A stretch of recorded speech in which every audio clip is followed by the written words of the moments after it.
sobre todo en el early stage, o sea, cuando empezamos la empresa, pues éramos nosotros cuatro, y no es lo mismo que empiece una sola persona como solo founder, o incluso dos personas a cuatro, o sea, te permite pues avanzar el doble de rápido, entonces pues creo que eso también ayuda muchísimo.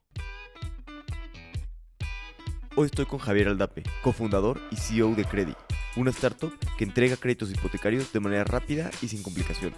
Hablamos de su primer emprendimiento, HandyPass, y los retos que enfrentaron al hacer una startup de ticketing. Platicamos de Credi, cómo ha ido evolucionando el producto y cómo han ido cambiando los requisitos para atender un segmento del mercado cada vez más grande. También hablamos del futuro de las hipotecas, ya que siguen siendo casi lo mismo durante los últimos 50 años y seguramente va a venir mucha innovación en los siguientes años. Espero que disfrute esta plática tanto como yo. Javier, bienvenido a Fundadores. Hola Alex, muchas gracias por la invitación y espero que todos tus podcast escuchas disfruten de esta conversación. Buenísimo, un gusto tenerte por acá. Te quería preguntar primero de HandyPass, que fue esta empresa que empezaste cuando estabas en la carrera. ¿Por qué decidiste empezar una empresa de ticketing de boletos y después cuál es la historia? La verdad es que es una historia bastante chistosa y en donde pues tuve bastante aprendizajes. Y HandyPass empezó porque cuando yo estaba en prepa, dentro de nuestra escuela organizábamos distintos tipos de eventos para recaudar fondos, ¿no? Para instituciones de non-profit. Y organizábamos eventos deportivos. Y en una ocasión decidimos organizar una carrera de colores. De estas carreras que se hacen en Estados Unidos que le llaman Color Run, en donde pues tú vas corriendo y en cada una de las estaciones te están aventando pintura de colores. Y la verdad es que nosotros organizábamos este evento para poder ayudar a distintas organizaciones. Y uno de los challenges que tuvimos es que pues se nos hacía bastante caro las alternativas existentes para poder vender boletos en línea. Entonces fue bastante curioso porque nosotros en este mismo momento de querer organizar el evento, pues nos dimos cuenta a esta problemática y como buenos emprendedores lo primero que se nos ocurrió fue desarrollar una solución que resolviera el problema, ¿no? Entonces primero pues hicimos la plataforma para uso interno, o sea, nunca pensamos en comercializarla en ese momento. Nosotros teníamos pues esta necesidad de querer vender boletos en línea y las alternativas en el mercado pues la verdad es que eran bastante costosas. Y así fue como desarrollamos la primera pues, versión de la plataforma y la verdad es que después nos empezaron a buscar otros tipos de organizadores de eventos para cuestionar cómo lo habíamos hecho. Dijeron, no, es cómo vendieron boletos en esa carrera que tuvieron. Y la verdad es que se sorprendieron bastante cuando les dijimos que nosotros habíamos desarrollado la tecnología. Fue justo ahí cuando nosotros pues vimos una oportunidad de mercado de querer pues desarrollar una plataforma que fuera bastante económica, flexible y que le permitiera a los distintos organizadores de eventos pues poder comercializar y vender boletos en línea, ¿no? Entonces así fue un poco como empezó esto y te decía que prácticamente ese emprendimiento pues lo empecé en el 2016. ¿Y después cuánto tiempo duró esta empresa y qué dificultades se enfrentaron? Porque es bastante complicada la industria de ticketing. Fíjate que fue un proyecto que empecé a la par mientras estaba iniciando mis estudios universitarios. Yo tuve la oportunidad de irme a estudiar a Estados Unidos. Estudié en Dallas, en Southern Methodist University. Y al mismo tiempo ahí, pues este era como mi hobby slash side job. Entonces, pues básicamente empezamos con un equipo pequeños y ahí empezamos a desarrollar la plataforma. Historia curiosa, ahí yo conozco a Juan Carlos Mercado, que en ese entonces pues teníamos una relación en donde él nos ayudaba como empresa a desarrollar el software y luego se convirtió en el CTO y en el co-founder de Credi, ¿no? Entonces la verdad es que a mí me gustó mucho contar eso y básicamente digo, el negocio pues estuvo trabajando bastante bien y la plataforma durante varios años, incluso durante la pandemia, pero más adelante por distintas razones, pues los socios de ese negocio se fueron enfocando en otras tareas y responsabilidades y ahí fue justo donde pues yo empecé también con mis otros tres co-founders el negocio que hoy dirijo que es Credi. ¿Y qué pasó después con HandyPass? ¿Cómo La verdad es que, a ver, o sea, como cualquier otra industria de entretenimiento, pues le pegó bastante la pandemia. Entonces se fue de 100 a 0 en un par de semanas. Y bueno, justo ahí, pues como que tomamos la decisión de pausar ese negocio, cada quien pues seguir sus otros sueños. Y básicamente pues culminamos ese capítulo. Sin embargo, es algo que la verdad pues nos enorgullece mucho, es que esa misma plataforma que nosotros desarrollamos, pues la han seguido utilizando otros eventos, ¿no? Entonces, pues creemos que la tecnología que se desarrolló ahí, pues tiene bastante éxito. Y después, ¿cómo fue que empezaron Credi? O sea, no hay ninguna duda de que el crédito es un problema muy grande en Latinoamérica. O sea, es muy diferente a Estados Unidos. Hay pocas opciones, es muy caro. Y la verdad es que en crédito de todos los sentidos. ¿Ustedes cómo decidieron empezar con créditos hipotecarios? ¿Decidieron empezar con eso? ¿Hicieron un approach de arriba hacia abajo de ver los problemas? ¿O cómo fueron decidiendo pues, qué querían construir? Sí, no, y si quieres primero doy un poquito de contexto para aquellos que no conocen Credi, pero en Credi nosotros damos créditos hipotecarios. El crédito hipotecario es cuando tú quieres obtener un recurso para comprar una casa y financiarte a largo plazo a tasa fija. Y nosotros empezamos el proyecto en mayo del 2020. Empezamos básicamente justo durante la pandemia y empezamos porque nos dimos cuenta, Fernando Nader, mi otro co-founder, tenía un blog de real estate. Entonces nos empezamos a dar mucha cuenta de forma orgánica que había mucho interés de gente por conseguir financiamiento para ya sea construir vivienda o habitar en ella, ¿no? Y justo en un principio, el primer modelo de negocios de Credi fue ser un marketplace de originación de créditos en general, ¿no? O sea, la verdad es que pues en ese momento nosotros no habíamos levantado capital, seguía el negocio bastante verde y como una simple idea, y se nos hizo bastante interesante poder ofrecer créditos por medio de un marketplace porque no teníamos que poner capital. O sea, nosotros dijimos, primero tenemos muchos supuestos que ir validando nuestro modelo de negocios y para poder ir validando estos no necesariamente necesitamos dar créditos, o sea, podemos hacerlo por medio de un marketplace, ¿no? Y así fue como empezamos como un marketplace de créditos en general, dábamos o ayudábamos a gente a conseguir créditos empresariales, créditos pymes, créditos hipotecarios, créditos personales, pero la verdad es que muy rápidamente nos dimos cuenta que el no tener un enfoque en un solo producto y priorizar tanto el desarrollo de tech como el desarrollo de otras prioridades dentro del negocio, pues se hacía muy difícil, ¿no? Entonces nos dimos cuenta que había una oportunidad muy grande y que nadie estaba atendiendo en el crédito hipotecario y decidimos enfocarnos en ese nicho, ¿no? ¿Y cómo fue esta decisión? ¿Decidieron parar todos los demás créditos, solamente enfocarse en el hipotecario? ¿Fue de un día a otro? ¿O cómo fue esta discusión con tus socios de hacia dónde ir? La verdad es que se fueron juntando varias cosas, ¿no? Porque si recordamos que en junio, julio del 2020, pues era cuando seguíamos en medio de la pandemia y la verdad es que los bancos no tenían mucho apetito para dar créditos a las empresas, ¿no? O sea, fue una de los primeros productos financieros que la banca fue cerrando por la alta probabilidad de incumplimiento por parte de un acreditado y entonces pues eso también al nosotros tener un modelo de negocios de marketplace era muy difícil, o sea, colocar por el lado del supply. O sea, la verdad es que sí había mucha demanda, mucha gente que quería un crédito para su empresa. Evidentemente la necesidad era alta, pero no podíamos desplazarlos, ¿no? Entonces, bajo ese razonamiento, pues descartamos el crédito empresarial y luego pues nos quedamos entre los créditos hipotecarios, créditos personales y créditos automotrices. Y la verdad es que pues nosotros sentíamos que ya existían plataformas y alternativas que atacaban los créditos automotrices y los créditos personales.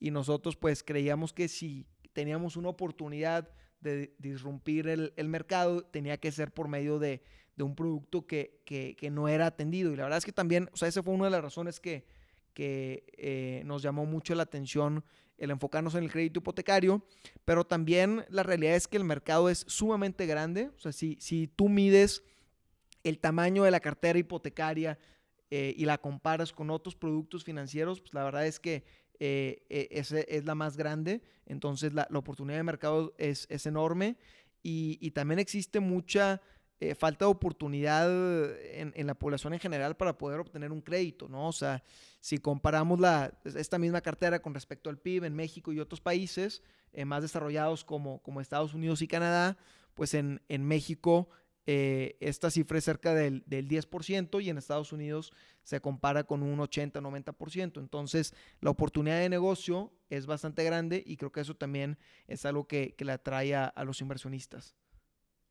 ¿Y por qué es tanto más baja ese porcentaje en México si el crédito hipotecario también es un buen producto muy atractivo para bancos, ¿no? Entiendo que también les genera pues bastante buenos rendimientos, tienen un activo en el que respaldarse. ¿Por qué no ha crecido tanto como en otros lugares?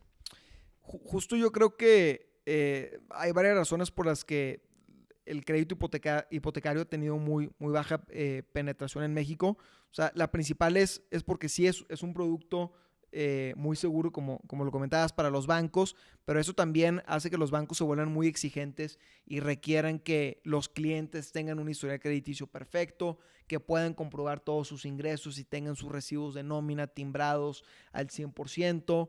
Y la verdad es que pues la banca no ha tenido bastante interés en querer innovar en este producto. Es súper interesante que los 5 bancos más grandes de México tienen el 95% de la cartera hipotecaria. Entonces prácticamente es un oligopolio en donde pues ellos controlan el mercado y tienen muy poco incentivo en innovar, ¿no? Entonces pues creo que estas son algunas de las razones por las que la penetración es bastante baja y justo lo que nosotros venimos a proponer como estrategia y bueno, propuesta de valor agregado es contar con mayor flexibilidad tanto en la forma en la que la gente pues, puede demostrar sus ingresos y también el historial crediticio. Y bueno, pivotearon a ese, pues no sé llamarlo comparador de hipotecas, que pues sí era eso, ¿no? No, Justo sí, o un sea, era un marketplace. comparador, o sea, un marketplace en donde tú llegabas a la página, especificabas que querías un crédito hipotecario, nos platicabas un poquito más o menos de las características que buscabas y nosotros te decíamos cuál era la mejor opción. Y nosotros, esa fue como la primera iteración del modelo de negocios y la verdad es que nos sirvió muchísimo para el punto en el que estábamos, ¿no? Porque de esa forma, sin nosotros tener que financiar operaciones y fondear los créditos, pudimos aprender muy rápido dónde estaban los principales pains que estaban sufriendo nuestros clientes dentro del proceso de crédito. No solamente en el underwriting y lo complejo que puede ser, porque a lo mejor a muchos de ustedes no les ha tocado sacar un crédito hipotecario, pero puede ser una pesadilla y te puede tomar más de 3 o 4 meses en concretizar la operación. Y justo nosotros fuimos aprendiendo de los distintos pain points y este primer modelo de negocios nos permitió crecer de una forma bastante acelerada en la colocación de créditos sin necesidad de tener que contar con mucha infraestructura, ¿no? Entonces yo creo que este modelo de negocios nos ayudó de llegar del punto de partida al punto A y con eso levantar una ronda de capital semilla que levantamos en marzo del 2021 después de entrar a Y Combinator para después ya migrar a lo que hoy en día es nuestro modelo de negocios. Hoy en día lo que nosotros hacemos, como decía hace rato, es dar directamente un crédito hipotecario. ¿Y en qué momento se dieron cuenta que tenían que cambiar de este pues, comparador de hipotecas a dar crédito ustedes? Y te voy a decir también, pues es complicado dar crédito, ¿no? Porque necesitas pues, bastante dinero, ¿no? Necesitas una Sí, cartera grande. no, 100%. A ver, o sea, yo creo que desde el principio nosotros supimos que queríamos dar créditos hipotecarios eventualmente porque los unit economics son mejores y también nos permite tener mucha más cercanía con el cliente durante la vida del crédito, es decir, 15, 20 años, y eso nos permite después poder hacer cross-selling de otros tipos de productos financieros y tener mayor rentabilidad. Entonces, creo que eso siempre lo tuvimos claro y supimos que el ser un marketplace era un punto de partida. Pero sí, como lo comentas, la verdad es que dar créditos hipotecarios o para ese fin cualquier tipo de crédito es sumamente complicado. O sea, nosotros somos una entidad regulada, somos una SOFOM ENR, pero somos una entidad regulada por la Conducef y la CNBB. Y bueno, eso trae ciertos retos y complicaciones porque estas instituciones nos regulan en materia de prevención de lavado de dinero, financiamiento de terrorismo y otro tipo de normativas con las que tenemos que cumplir. Sí, oye, pero a mí me queda una duda de cómo competir contra los grandes bancos, porque yo no sé cuánto te cuesta a ti el capital, pero es muy difícil ganarle a los bancos y tener un fondeo pues más bajo que ellos, ¿no? Y poder ofrecer una mejor tasa. No, Eh, estoy completamente de acuerdo contigo. A ver, o sea, y regresando un poco ahorita a lo que te comentaba, que los 5 bancos más grandes del país concentran el 95% de la cartera. Curiosamente, esos mismos bancos son los que cuentan con mayor depósitos y número de cuentas de cheques, ¿no? Entonces, si nos vamos como un paso atrás, un banco tiene la facultad de poder recibir depósitos y dinero del público en general, o sea, tu cuenta de cheques y mi cuenta de cheques, y tú y yo podemos dejar el dinero ahí guardado y sabemos que pues, cuenta con una protección por el IPAB hasta cierto monto, ¿no? Pero eso lo que le permite a los bancos hacer es captar dinero y, y tener un costo de fondeo bastante bajo. O sea, yo te pregunto, ¿cuánto te paga tu cuenta de cheques por tener el sí, dinero ahí? nada. Nada, o sea, prácticamente, o sea, muy poco, ¿no? Entonces los bancos utilizan esta estrategia para fondearse abajo de la tasa de referencia, ya sea TIEA 28 días o el bono M5 o el bono M10, y eso les permite tener una ventaja competitiva, porque los bancos pueden captar recursos a una tasa mucho más baja a la que es mi costo de capital y poder ofrecer pues créditos a una tasa bastante baja, ¿no? Y sobre todo en un producto que es bastante elástico, en donde pues la tasa de interés tiene un impacto muy grande en la colocación de créditos, pues para nosotros es difícil competir en ese frente, ¿no? No digo que sea imposible, pero sí lo dificulta.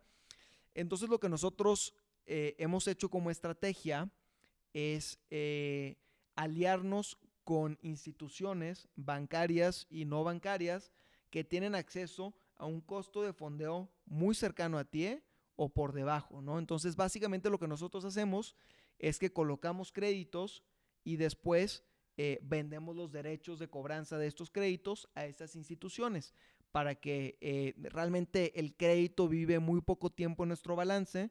Nosotros colocamos un crédito y entre 30 y 60 días ya lo estamos vendiendo a una institución, y de esa forma nosotros no nos tenemos que preocupar por tener un costo de fondeo barato, pero al mismo tiempo mantenemos la relación con el cliente porque firmamos un contrato de administración en donde pues somos el fronting contra el cliente, y para el cliente es bastante transparente porque básicamente nosotros seguimos siendo la institución que le administra el crédito durante el plazo establecido.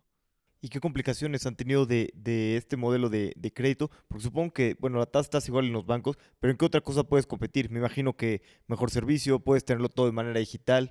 ¿Qué complicaciones han tenido de crear este producto en Yo México? te diría que tenemos dos ventajas competitivas. La primera es, o sea, como bien lo indicas, ser mucho más flexibles en tanto la comprobación de ingresos como en el historial crediticio, o sea, entender por qué si una persona tuvo un atraso en un crédito automotriz durante la pandemia, pues bueno, o sea, poder ponderar un poco, o sea, cuál fue el comportamiento después de eso y ser más flexibles, ¿no? Entonces, o sea, por un lado la flexibilidad y la segunda propuesta de valor agregado es pues tener una experiencia digital, o sea, como te decía hace rato, en un banco te vas a tardar más de 3 o 4 meses en formalizar un crédito hipotecario, y con nosotros puedes obtener una preautorización en menos de 3 minutos y estar formalizando el crédito en un lapso de 1 o 2 semanas, ¿no? Entonces, la verdad es que esta también es una de nuestras propuestas de valor agregado.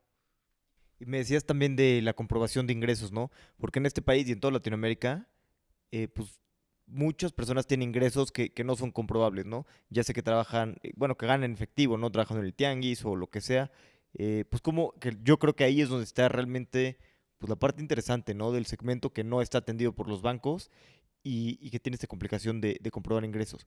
¿Cómo haces para poder atender este segmento? ¿Qué han pensado? Porque supongo que tienes que pensar en esto, ¿no? Es lo más atractivo No, del país. totalmente de acuerdo. O sea, que nosotros creemos que nuestro diferenciador está en poder eh, traer a todo este segmento de la población que es parte de la economía informal y que puedan obtener un crédito hipotecario, porque realmente nosotros pensamos que es un producto pues bastante noble, o sea, te permite a lo largo del tiempo poder adquirir un bien y construir un activo dentro de tu patrimonio. Entonces, a nosotros nos interesa pues tener una alta penetración en el mercado. Y bueno, o sea, la forma en la que nosotros lo hacemos es que contamos con distintos modelos de underwriting que nos permiten hacer un risk assessment mucho más específico cuando llega un solicitante de crédito y poder darle un crédito a alguien que probablemente en un banco no pueda prosperar. Entonces, pues esa es parte de nuestra propuesta de valor agregado y lo hacemos por medio de la tecnología que hemos construido. O sea, si hay alguien que dice, oye, yo me dedico, pues trabajo en el tianguis, gano 50,000 pesos, pero no tengo obviamente facturas ni nada de, bueno, facturas, comprobarlo, o sea, ellos sí lo pueden atender, digo, independientemente de que tengan que con los modelos y todo. Correcto, o sea, digo, algo que sí buscamos es que, o sea, no el Sí, de que 100%. compruébenlos de alguna manera, no con facturas, pero lo puede comprobar de Exacto, otra o sea, manera. de alguna forma, pues tiene que poder comprobar, o sea, no va a ser simplemente por buena fe, ¿no?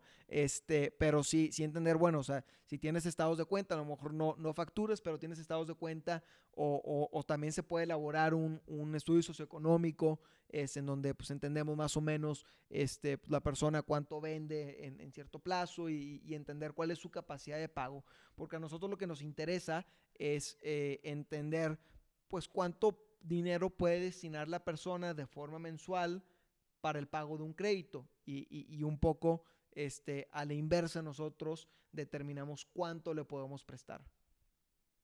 Sí. Y bueno, cambiando un poquito de tema, ustedes son 4 cofundadores. Yo he visto que a muchos fondos a veces no les gusta que sean 4 o 5 cofundadores, porque lo que pasa es que el equity se divide entre muchos y entonces a lo largo, después de un par de series, pues ya están bastante diluidos, ¿no?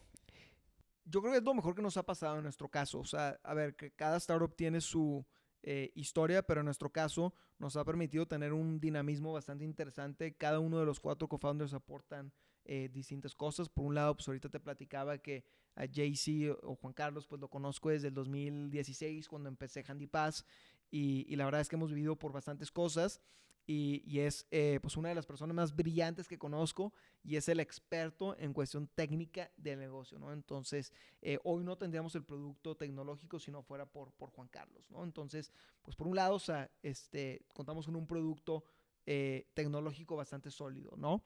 Luego Fernando, que te platicaba que él anteriormente pues, tenía un blog de real estate y es un apasionado por las bienes raíces, pues tiene bastante conocimiento dentro de la industria y la verdad es que también se ha venido pues enfocando y creciendo bastante en la parte de finanzas y dirige el equipo financiero. Entonces, pues, evidentemente dando créditos necesitamos un experto financiero y Fernando, o sea, es la persona indicada. Y finalmente Hernán, pues él también es una pieza fundamental del equipo. Se encarga pues, actualmente de dirigir las operaciones del negocio y hace que todo el equipo pues trabaje en una especie de simbiosis y en coordinación perfecta, ¿no? Entonces, pues, y también digo por mi lado, pues yo cuento con experiencia en la parte de tech y en la parte de finanzas, entonces creo que se complementa mucho y armamos un muy buen equipo. Y yo no me preocuparía tanto por la parte de la dilución, porque al final de cuentas, pues la apuesta aquí es crear un negocio bastante grande en términos de capitalización de mercado y si obtienes un 15% de la empresa en vez del 20% o en vez de un 10%, pues no es significativo, ¿no? Sí, de acuerdo. Creo que también es complicado eso. Muchos co-founders, pero también entre más, pues más personas, ¿no? Que están aportando, que están comprometidas, que están complementarias y pues siempre necesitas más manos, ¿no? Para crear algo grande. Sobre todo en el early stage, o sea, cuando empezamos la empresa, pues éramos nosotros 4 y no es lo mismo que empiece una sola persona como solo founder o incluso 2 personas a 4, o sea, te permite pues avanzar el doble de rápido. Entonces, pues creo que eso también ayuda muchísimo. Sí. Y ustedes pasaron por YC y luego levantaron pues, una ronda semilla más o menos bastante grande. Em, bueno, ronda semilla y luego su extensión. Em, ¿Cómo fue para ustedes pasar por Y Combinator y, pues, en qué les ayudó? ¿Qué fue el mejor aprendizaje que te llevas de ahí? La verdad es que nosotros nos llevamos una experiencia bastante grata en YC, y todo, digo, se remonta a mayo del 2020 cuando te platicaba que eh, pues empezamos el negocio y aplicamos por primera vez a Y Combinator. La verdad es que en esa ocasión estuvimos muy emocionados cuando recibimos un correo que nos invitaba a una entrevista. Estábamos extremadamente ilusionados, tuvimos la entrevista y te diría que la verdad creo que hicimos el ridículo, ¿no? Evidentemente no entramos a Y Combinator en esa ocasión, nos sentimos pues de cierta forma bastante decepcionados con nosotros mismos, pero pusimos la cara en alto. Sabíamos que contábamos con un muy buen equipo y con una gran visión, entonces nos pusimos a trabajar, crecimos el negocio, fuimos consolidando la tecnología, volvimos a aplicar para el siguiente batch, y en esa ocasión tuvimos la oportunidad de entrar en Y Combinator y ser parte del Winter 21 batch, ¿no? Y la verdad es que Y espérate, ¿y qué cambió de la entrevista de la vez del 2020 a la del 2021? yo te diría que, o sea, básicamente contábamos con una idea mucho más clara del producto y la estrategia de distribución. O sea, al principio, o sea, la verdad es que, o sea, construíamos argumentos, supuestos sobre supuestos sobre supuestos. Entonces, o sea, estás en una entrevista de Y Combinator, pues los partners son expertos en leer bullshit, ¿no? Entonces, pues se dan cuenta muy rápidamente que lo que decíamos pues tenía fallas, ¿no? En el sustento de la lógica, ¿no? Entonces, pues bueno, conforme fuimos creciendo el negocio y trabajando día y noche en él, pues fuimos entendiendo granularmente más cuáles eran los ins and outs del negocio y con eso en mente pues llegamos con una posición mucho más sólida. Y la verdad es que yo creo que los partners vieron ese before and after y se dieron cuenta de lo que fuimos capaces de hacer en tan poco tiempo y sin lugar a duda eso nos ayudó a ser parte del batch de Y Combinator. Totalmente. Y ya estando en el programa les tocó ser remoto, totalmente. A nosotros nos tocó ser completamente remoto y la verdad es que no queríamos vivir la experiencia remota. Entonces lo que terminamos haciendo fue que nos fuimos a vivir nosotros cuatro al departamento de uno de los co-founders en la Isla del Padre. Para aquellos que no conocen la Isla del Padre, es una isla que está aproximadamente a 2 horas de Monterrey y básicamente es como el Acapulco de los chilangos, ¿no? Entonces es bastante normal ir en distintas épocas del año. Entonces nos fuimos nosotros cuatro y nos encerramos ahí pues durante casi todo el periodo de Y Combinator para vivir la experiencia en físico y la verdad es que, o sea, fue increíble porque desayunábamos, platicando sobre el negocio, comíamos y cenábamos, siguiendo como pensando en la estrategia. Fue básicamente un periodo muy intenso de crecer tanto como equipo y como negocio. Totalmente, ¿no? Qué gran idea para aprovechar y pues sí, para aprovechar estar todos juntos trabajando, ¿no? Creo que avanzas mucho más si estás los cuatro en la misma dirección y trabajando. Y hablando un poquito de la cultura de Credi, lo que sucede a veces yo creo en las startups es que estás creando una empresa y a veces no te preocupas tanto por la cultura y de repente ya cuando te preocupas pues ya eres un poco más grande. ¿Y ustedes cómo han visto esta parte de la cultura y de ser conscientes en la cultura que quieren crear? Sin lugar a duda, yo estoy convencido que la cultura es uno de los elementos pues, más importantes dentro de una empresa. O sea, creo que primero hay que recordar que una empresa es pues un conjunto de personas que están buscando resolver un problema, ¿no? Entonces, a final de cuentas, o sea, no es un edificio, no es una institución per se, sino más bien son personas que están buscando resolver un problema. Entonces, en la medida en la que cuentes con una cultura colaborativa, una cultura que esté dispuesta a trabajar en equipo, ser honesta y querer crecer como personas y como equipo, pues te ayuda a contar con una ventaja competitiva ante cualquier otra entidad, ¿no? Entonces, pues yo creo que el tema cultural siempre ha sido algo que nos hemos preocupado. Evidentemente, pues hemos tenido, como cualquier empresa, puntos altos y puntos bajos, pero yo creo que ahorita estamos en una posición muy sólida. De hecho, justo el viernes pasado tuvimos nuestra posada en Monterrey, en donde voló pues la mayor parte del equipo de distintas partes de la República a Monterrey y vivimos una experiencia bastante padre, ¿no? Entonces yo creo que es un punto importantísimo. ¿Y qué hacen en específico para, pues, como para transmitir la cultura? Y cuál es su cultura? O sea, ¿qué sería como pues, cosas específicas de su cultura que los haga diferentes de los demás?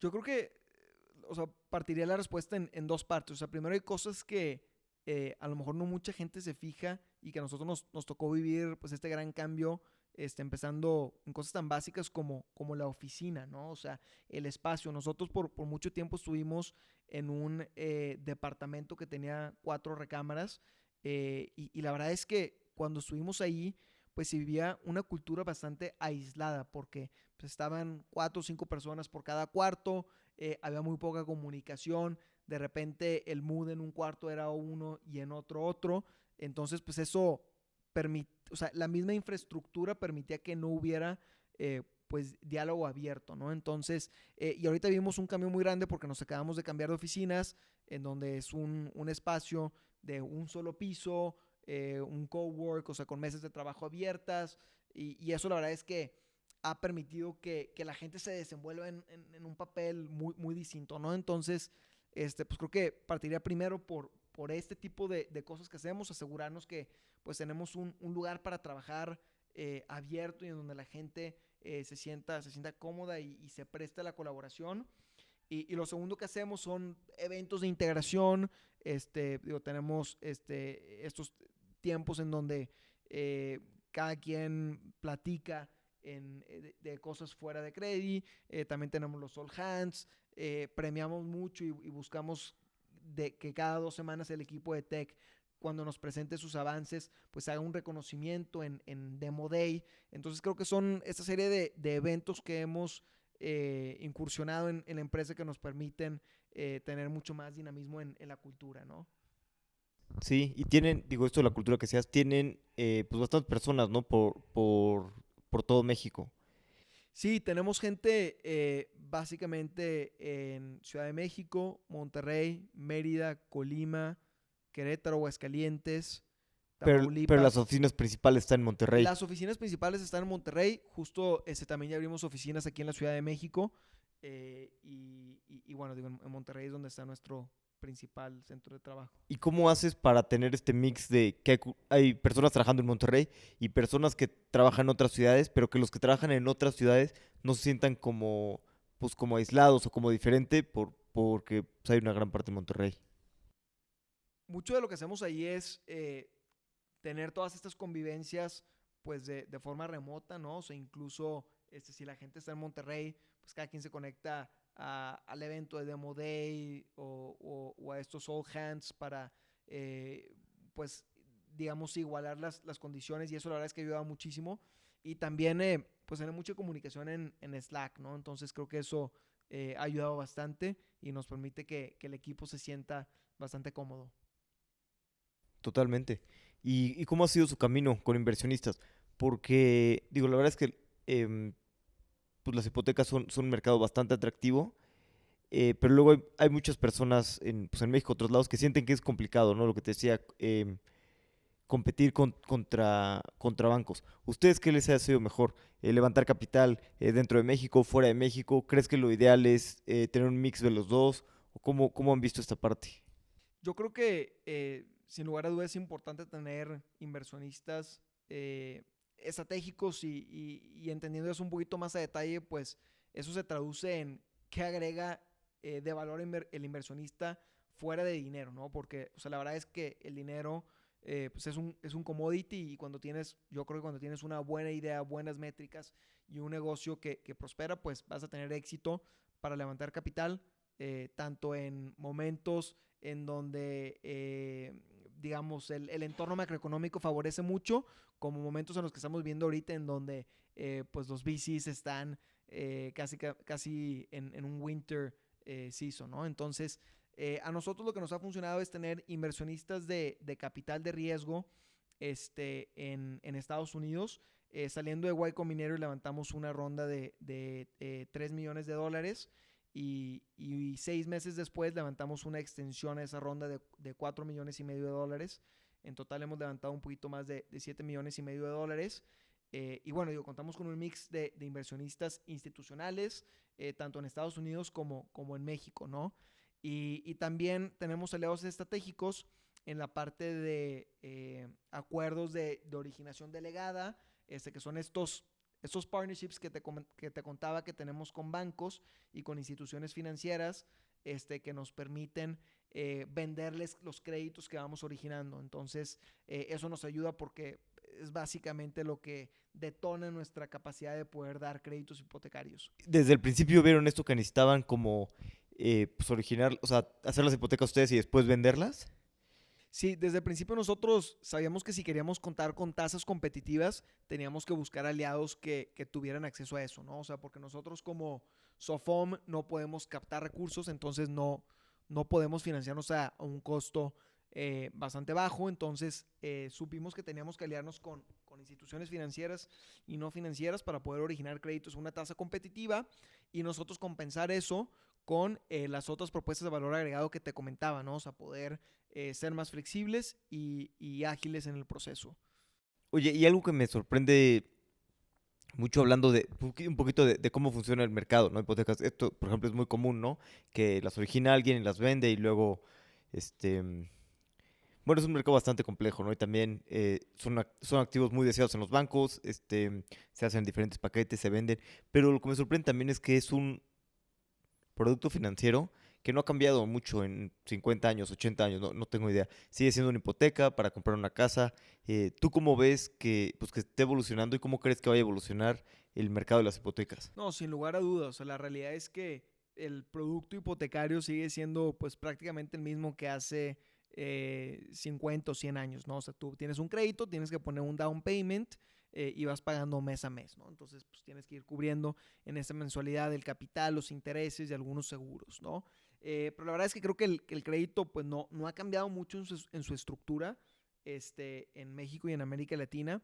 Y hay una oportunidad bastante interesante, ¿no? O sea, nosotros hemos pensado desarrollar otro tipo de productos como Rent to Own, en donde pues te permite empezar con una renta en la propiedad en la que estás viviendo. Con eso vas capitalizando de tus mensualidades una parte del enganche y después puedes convertir esa operación en un crédito hipotecario. Entonces eso es algo bastante novedoso que apenas está empezando en México y que en Estados Unidos ya lleva un par más de años, ¿no? También creo que en Estados Unidos existen productos más desarrollados como reverse mortgages para la gente adulta, o sea, que está buscando pues a lo mejor obtener liquidez pues de una forma mensual y en México el mercado es muy pequeño, ¿no? Entonces creo que pues hay mucha oportunidad de innovar dentro del producto hipotecario, también en el tema de comprobación de ingresos, permitir a la economía informal comprobar más ingresos, que hace rato platicábamos. Entonces yo creo que hay mucha oportunidad de innovar en el producto y esto es justo algo que a nosotros nos interesa hacer en el mediano plazo. Totalmente. ¿Y cómo decides a veces, porque tenemos todos recursos limitados, entre, pues estás atacando un mercado grande, muy extendido en México, seguir atacando y creciendo eso, a desarrollar de repente nuevos productos o demás? Pues yo creo que, a ver, o sea, una de las ventajas de ser un startup es que te permite levantar recursos para probar hipótesis en tu modelo de negocios, ¿no? Entonces, básicamente, pues nosotros contamos con nuestro business core, que hoy en día es originar créditos hipotecarios plain vanilla, o sea, y lo tradicional que platicábamos.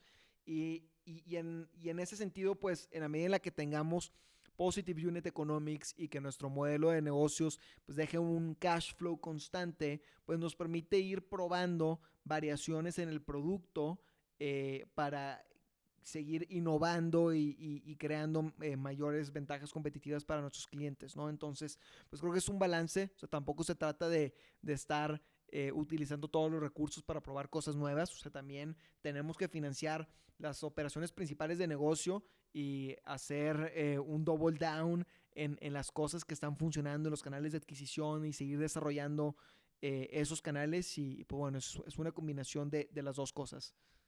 Sí, totalmente. Tienes que dedicarle mucho al core, pero sin dejar de explorar. A mí el producto de Rent to Own, la verdad es que me gusta mucho. Creo que es un producto pues, necesario, ¿no? En todo el mundo y más en Latinoamérica. Lo que no estoy tan seguro que se logre bien aquí es que las tasas de interés son mucho más caras que en Estados Unidos, ¿no? Teniendo unas tasas baratas como en Estados Unidos y Europa, creo que puedes hacer mucho más cosas de innovación. Y aquí el problema es que unas tasas, pues como son tan caras, pues no puedes innovar tanto, ¿no? Se vuelven un poco impagables. Claro, o sea, yo coincido con ese assessment, o sea, creo que el producto de Rent to Own como standalone no funciona, o sea, porque los márgenes están muy apretados, pero la forma en la que nosotros lo vemos que podría llegar a funcionar y sigue siendo una hipótesis, como te digo, que tenemos que validar, es combinando eso con la opción de posteriormente poder obtener un crédito hipotecario, ¿no? Entonces, pues de cierta forma capturar más valor del cliente a lo largo del tiempo y pensamos que así podría hacer sentido. Sí, totalmente. Tenerlo cliente desde antes, ¿no? Y que te vaya pagando y ya después lo Lo conviertes en tienes una como hipoteca. cautivo, ¿no? O sea, empieza con el rent to own, a lo mejor ese negocio pues no te permite capitalizar este ingreso, pero después pues lo conviertes y ponderas un poco tu CAC, ¿no? O sea, es como la hipótesis que tenemos. Súper bien. Oye, y hablando un poquito de levantamiento de capital en general, creo que ha cambiado bastante el mercado de lo que se venía pues en 2021.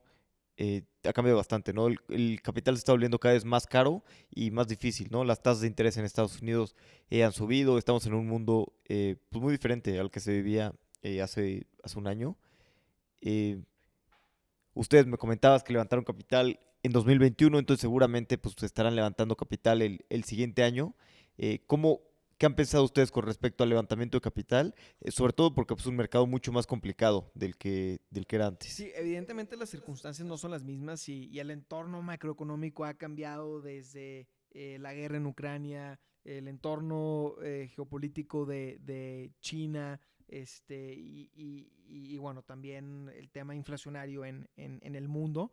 eh, y creo que nosotros estamos en una posición bastante interesante porque hemos venido creciendo el negocio durante el 2022 y, y hemos manejado los recursos, creo que de una forma muy responsable. Seguimos contando con gran parte de la inversión que levantamos disponible en caja. Y pues bueno, eso nos ha permitido pues ir creciendo mes a mes de forma conservadora y bueno, o sea, siempre asegurándonos que está haciendo, que cada dólar que invertimos sabemos cómo lo vamos a recuperar, ¿no? Entonces creo que esta estrategia nos ha funcionado muy bien y lo que hoy nos permite es tener un runway, si no es que infinito, pues bastante grande, ¿no? Pues creemos que estamos muy cerca de ser profitables para finales del próximo año, o sea, tenemos un clear path towards profitability, y bueno, o sea, creemos que de esa forma podemos esperar a que el ciclo económico mejore y levantar una siguiente ronda cuando estemos listos, ¿no? Y eso es un poco lo que estamos viendo.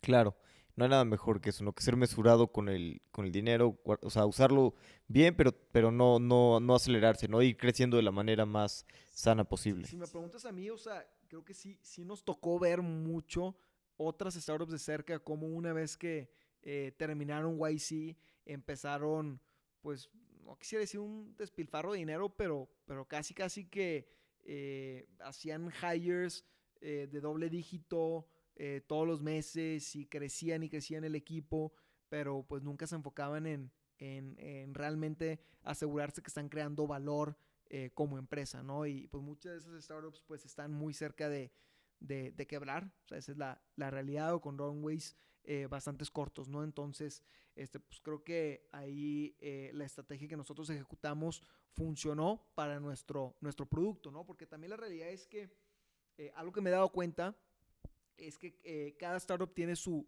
ciclo de negocio, ¿no? En nuestro caso, pues, los créditos hipotecarios, por ser de muy largo plazo y por ser un producto en donde pues, tú no compras una casa todos los días, o sea, la compras pues a lo mejor cada 10, 15 años, ¿no? Entonces, pues la gente no tampoco espera comprar la casa de un día para otro, ¿no? Y eso le permite a la empresa, pues, contar con, digamos, SLAs o tiempos de respuestas un poco más largos, entonces eso se traduce en una estrategia comercial de más a largo plazo y de asegurarte que pues lo estás haciendo de una forma rentable. En cambio, cuando comparas esto con un negocio de delivery no sé, o sea, pensemos como Rappi, en 10, 15 minutos, pues es un negocio, una empresa que siempre está en constante movimiento y bueno, eso se permea en la cultura y también en las necesidades de capital, ¿no? Entonces, pues creo que eso es algo que a nosotros nos ha ayudado como empresa. Totalmente. ¿Y cómo es para no volverte loco? Si ya levantaste capital de inversionistas, sobre todo porque también pues, muchos inversionistas pues, presionan, ¿no? Para crecimiento. También lo que se quiere es ver ese crecimiento. ¿Cómo haces para no volverte loco y empezar a Claro, no, gastar? es un punto súper válido porque al final de cuentas, o sea, creo que tiene que haber un balance, o sea, y esto lo veo mucho en la retórica de cómo se manejaba hace un año. O sea, hace un año los VCs te decían, o sea, grow at all cost, pero la verdad es que, a ver, o sea, el dinero tiene diminishing returns, o sea, una vez que tienes mucho dinero en el banco, realmente no te ayuda a resolver los problemas de fondo, ¿no? O sea, realmente aventarle dinero a los problemas no lo resuelve. Entonces, pues en ese sentido nosotros teníamos que asegurarnos que el dinero que estábamos gastando, o sea, realmente nos estaba ayudando a encontrar una solución al problema y ser más eficientes. Y la verdad es que nosotros pues, éramos muy prudentes en ese sentido, ¿no? O sea, si veíamos que invertirle más dinero no iba a solucionar el problema, pues no lo hacíamos aunque los VCs nos pedían que invirtiéramos más dinero. Y la verdad es que hoy viéndolo en retrospectiva, pues muchos de nuestros inversionistas están muy agradecidos que tomamos ese approach y ahora pues todo el mundo habla de eh, tener positive unit economics, ¿no? O sea, yo creo que por cierto periodo de tiempo a los inversionistas se les olvidó que, o sea, un negocio tiene como objetivo último pues generar positive cash flow, o sea, hay que generar dinero, ¿no? Y bueno, eso creo que siempre lo hemos tenido en mente. Sí, y también te diré, es un péndulo. De repente se privilegia mucho Unit Economics y de repente el mercado se va hasta el otro lado y se privilegia mucho crecimiento. Obviamente a largo plazo, digo, crecimiento siempre es bueno, pero pues, va a ser mucho mejor si tienes Positive Unit Economics, si tienes crecimiento sano y como cualquier empresa, ¿no? Ahorita podrás crecer en startup, pero al final para una serie B, C, para salir a bolsa, pues se te evalúa igual que a todas las empresas. EBITDA, en cuánto gastas, cuánto estás creciendo, o sea, lo mismo que todos lados, ¿no? Pues son negocios y los números mandan. Sí, es una balanza, o sea, no es solamente growth ni solamente positive unit economics, ¿no? Entonces, o sea, a final de cuentas es, pues, demostrar que hay un negocio que cada vez captura más y más valor. Entonces, pues, el negocio puede capturar valor de dos formas, o sea, teniendo mayores márgenes o teniendo, más ingresos, ¿no? Entonces, pues, hay que tener esta balanza muy presente. Y hablando un poquito de los márgenes, ¿cómo hacen ustedes para pues decidir entre tener buenos márgenes y ofrecer un producto pues, más barato que te puede permitir agarrar más market share? Sobre todo en un precio tan en un producto con un precio tan... Es una muy buena pregunta y creo que es un balance que nos ha costado mucho tiempo encontrar, porque sí, evidentemente, pues sí, si ofreces una tasa más baja y a lo mejor sacrificas pues un poquito de unit economics, creces más rápido, pero pues al mismo tiempo estás quemando más dinero, ¿no? Entonces, pues básicamente lo que nosotros hacemos es buscar que cualquier inversión que hagamos, pues sepamos cómo vamos a recuperar el dinero. Pues a lo mejor si es por medio de una disminución en nuestros precios, una disminución en la tasa, pues a lo mejor entender qué otras cosas estamos ganando. A lo mejor estamos ganando pues más brand awareness, más clientes nos conocen y eso empieza a crear como una cadenita de ciclo virtuoso. Entonces ponderamos eso como un beneficio, ¿no? Pero es un balance complicado en donde pues buscamos, pues por un lado, pues no tener unit economics negativos, pero estar creciendo muy aceleradamente, porque eso pues nos pone en una posición en donde pues estás capturando valor porque estás subsidiando el producto. Entonces tampoco quieres estar en esa situación, ¿no? O sea, y del otro lado, pues tampoco quieres tener un producto que te deja fuera de mercado porque no vas a poder crecer. Sí, totalmente. Y hablando de esto que decías de generar confianza, ¿no? Generar confianza en las personas y pues, que más personas usen el producto, no conozcan la marca. Y como decías, pues normalmente pues, no todos compraron una casa en su vida y sí, pues tal vez compras una o dos en tu vida, ¿no? Una decisión cada 15 años. Entonces, por lo tanto, pues es muy importante, ¿no? Generar esta marca entre los consumidores. La verdad es que Latinoamérica es una región muy desconfiada. Las personas desconfían mucho de otros y me imagino que en un producto, en especial de crédito, de algo tan importante como la casa, hay que romper como esa barrera de confianza, ¿no? ¿Qué han hecho ustedes para lograr establecerse como una marca confiable o como romper esa barrera de confianza más rápido pues, con los posibles personas que los ven? La verdad es que sí nos ha costado muchísimo, porque como bien lo indicas, o sea, la gente en México y en América Latina, pues es muy escéptica a las instituciones financieras que no son muy conocidas o top of mind, entonces pues le tienen miedo porque malamente en el pasado hubo muchas personas que utilizó de forma incorrecta instituciones financieras, SOFOMES, SOFIPOS y bueno, se prestaba para engañar a la gente. Entonces, pues a nosotros nos está tocando como, de cierta forma, recuperar esa confianza ante el público en general. Pero creo que algo que nos ha ayudado muchísimo es ponerle una cara a la marca, ¿no? O sea, que la gente, o sea, a ver, a final de cuentas, la gente quiere saber que hay una persona detrás de esa marca que le va a poder ayudar a resolver su problema, ¿no? Entonces, o sea, sin duda algo que nos ha ayudado muchísimo es posicionar a Credit sí como una institución de crédito, pero también una institución en donde hay personas y un equipo detrás de ella que busca ayudarte a llegar a esa meta que es obtener tu casa, ¿no? Porque nosotros, o sea, suena chistoso, pero no vendemos créditos, o sea, nosotros o sea, te damos la oportunidad de que puedas comprar una casa por medio de un crédito, ¿no? Entonces, pues vamos, o sea, la gente no se despierta un día y dice, oye, yo quiero comprar un crédito. No. Dicen, oye, yo quiero comprar una casa. ¿Cómo le hago para poder hacerlo si no cuento con todo el enganche? Sí, sí, totalmente. Oye, y también los cofundadores son algo jóvenes. ¿No te ha pasado que a mí me pasaba al principio, cuando empecé en el mundo de startups, que tenía como 25 años, cuando empecé todo esto, que de repente es más difícil que la gente tal vez en el ecosistema de startups no, pero también estaba en otras cosas de real estate, de hecho, y a veces es difícil que la gente te pele cuando eres más joven, ¿no?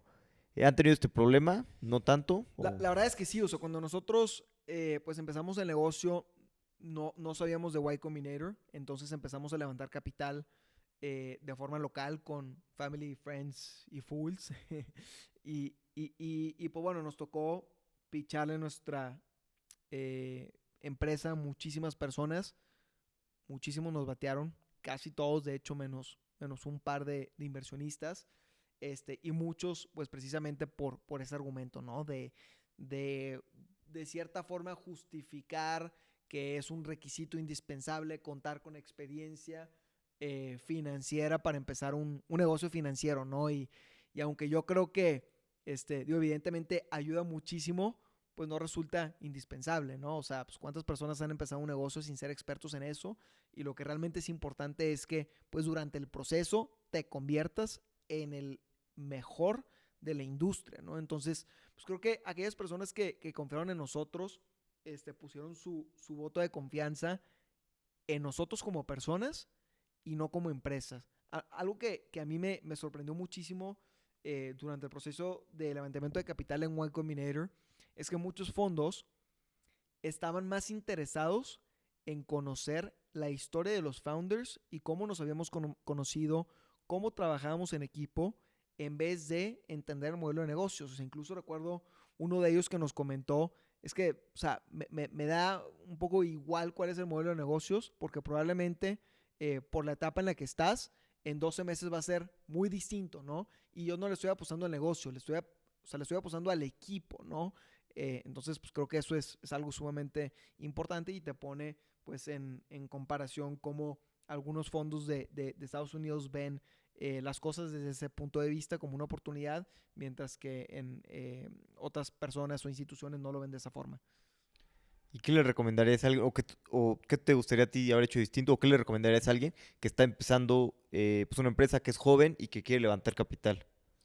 Yo creo que algo que le recomendaría es que se desvivan por ser expertos en el producto y el problema que están buscando atender, que se asesoren mucho. O sea, en nuestro caso creo que ayudó muchísimo, pues, que éramos 4 co-founders, entonces, pues eso, pues nos permitía eh, que cuando uno se sintiera desanimado, pues otro pudiera como traerlo de regreso al carril, y viceversa. Entonces eso nos ayudó bastante y pues siempre creo que es bueno tener pues varios consejeros muy cercanos, ¿no? Entonces, eso a nosotros nos ayudó mucho y es algo que recomendaría. Totalmente.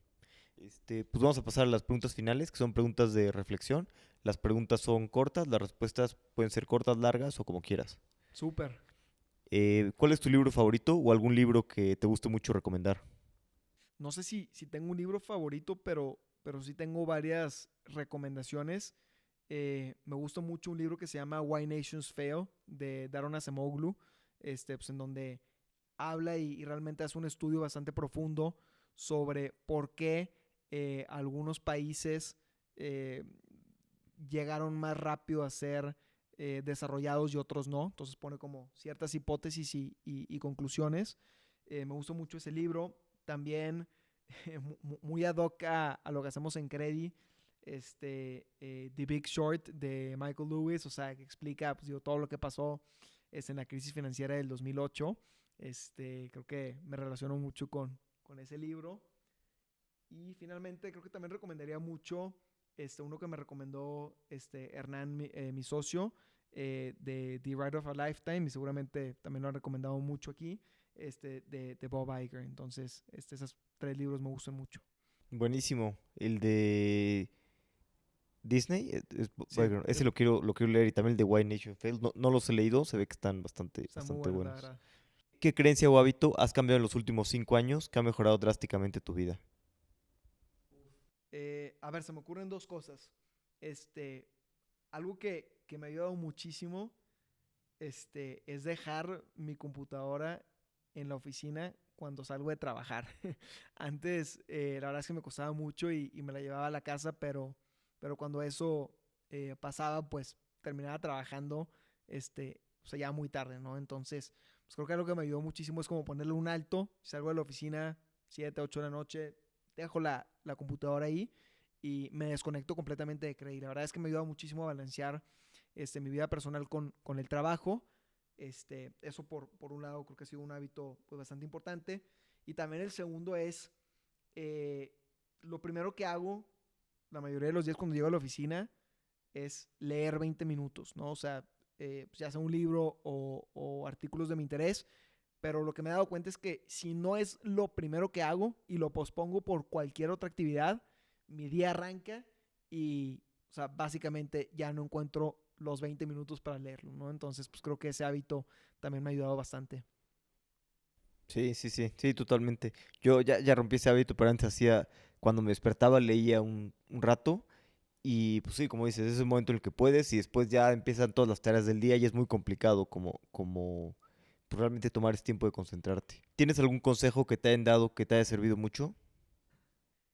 Sí, recuerdo uno, pues muy en particular, cuando estaba en prepa, fue una recomendación de un profesor, y me acuerdo muy bien porque, digo, creo que era una semana donde tenía muchísimos pendientes y compromisos y me dice, a ver, o sea, si quieres acabar todos los pendientes, primero tienes que hacer una distinción importante, o sea, cuáles de aquellos son importantes y cuáles son urgentes, ¿no?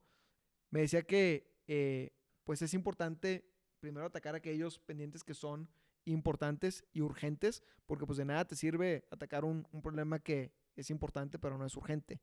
Y del otro lado pues tampoco te sirve atacar, o sea, algo que es urgente pero no es importante. Entonces como pues tener ese balance y atacar primero como los problemas que caen en esa esquina de la matriz, o sea, los que son importantes y urgentes. ¿Tienes algún punto de inflexión en tu vida que haya cambiado la forma en la que piensas?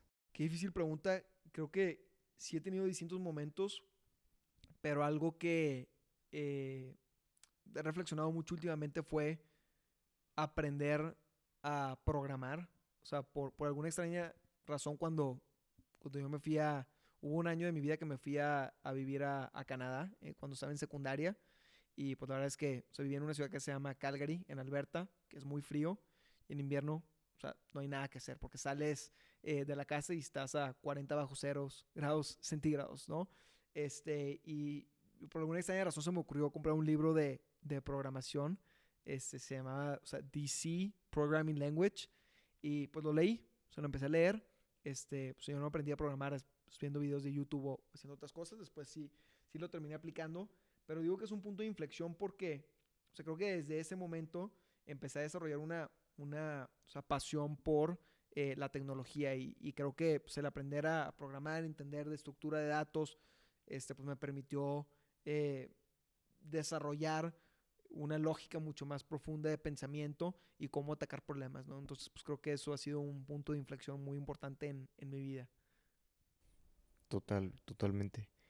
A lo largo de estos años emprendiendo has tenido bastantes aprendizajes. ¿Qué dos recomendaciones, bueno, qué dos aprendizajes te gustaría transmitirle a alguien que está empezando a emprender? Creo que mi primera recomendación pues iría muy de la mano con uno de los hábitos que platicaba, el pues tener límites, o sea, cada hora que le dedicas al trabajo es en un mismo día pues tiene diminishing returns, o sea, tampoco estoy diciendo que, que trabajes 4 horas al día, pero pues ya más de 8 horas pues se vuelve a convertir bastante improductivo, entonces creo que ese es un consejo bastante importante. Y alguno otro pues sería, o sea, trabajar en equipo, ¿no? O sea, escuchar distintos puntos de vista.